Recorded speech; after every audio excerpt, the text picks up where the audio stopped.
Today we're fixing the rear lock in a Honda Odyssey in 1999. So the first thing we're going to do is remove a bunch of panels. We're going to take off this top part first. You got 1, 2, 3, 4, 5 different points that need to be just popped off with your hand. Pretty straightforward. Then the left and right pieces up here have 1, 2, 3 points to pop off. Trim handle here, 2 screws, pretty easy. Okay, for these ones, you're going to use a pry bar. I've got a very thin, not too long pry bar here. You can come in from the side here, reach under here, and then pop that off. And you're going to do the same for that side over there.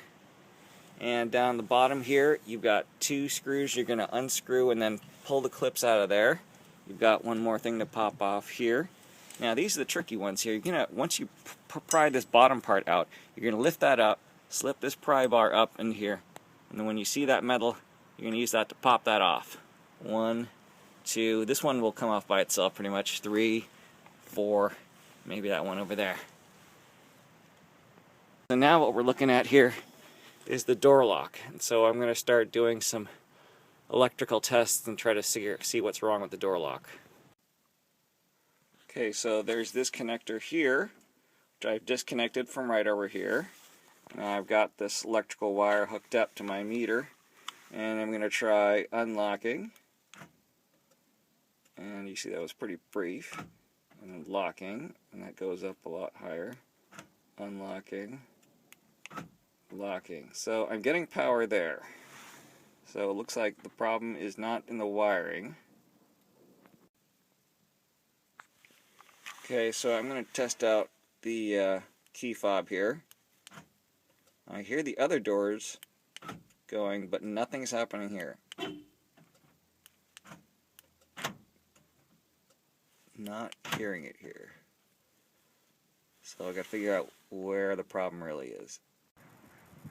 Okay, next I have to take out these 1, 2, 3 screws, removing the door lock so I can test that electrical motor.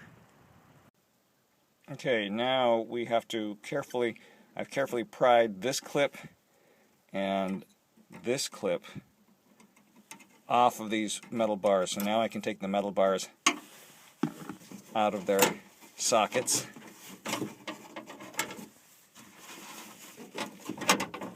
Okay, so now the metal bars are released from the sockets, and now I can take this thing out.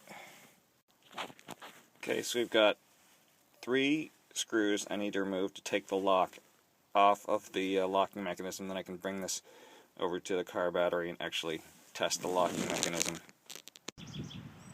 Okay, so I've got 2 wires hooked up to the terminals here. One side is hooked to positive, the other side is going to be hooked to negative. I'm just going to touch it momentarily. Now that actuator there should move one way or the other. Nothing. Nothing. Now, it moves one way, one polarity, and the other way, the other polarity, so let's try swapping that.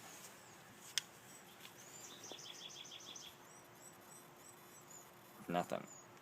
Nothing. Nothing. So, that's not a good sign. I'm actually going to open up this lock and motor and see what this thing looks like inside. Okay, I've got this in my shop here where I can do this in a little more controlled fashion. Okay, this lock works in an unexpected way. So the whole thing is spring loaded, and so when it's in this one position, it's like that, and then it moves it in that way, and then it comes back out. So this is the Mabuchi FC280PC specs, and they do exactly match this. What I was able to find on eBay, though, fortunately, was a version of the motor that actually has a little brass collar on it. And that brass collar allowed me to put it in there. Unfortunately, I've now sealed it up, but I was able to put it in there and then epoxy it into the screw on top. And I think that's going to hold. So I put it back in there, and let's see if this thing works. Okay, so I've got it reinstalled. Now we're going to try it. First we'll try unlocking. Sounds pretty good. This is the door handle release right here.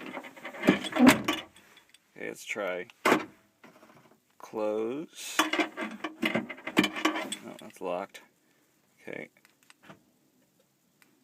Unlocked. The second one unlocks the back here. Locked.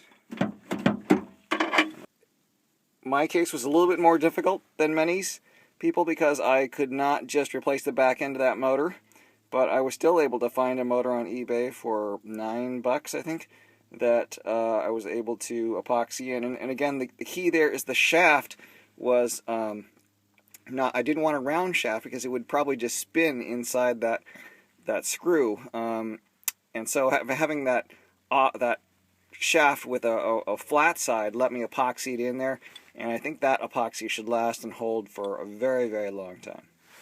Good luck.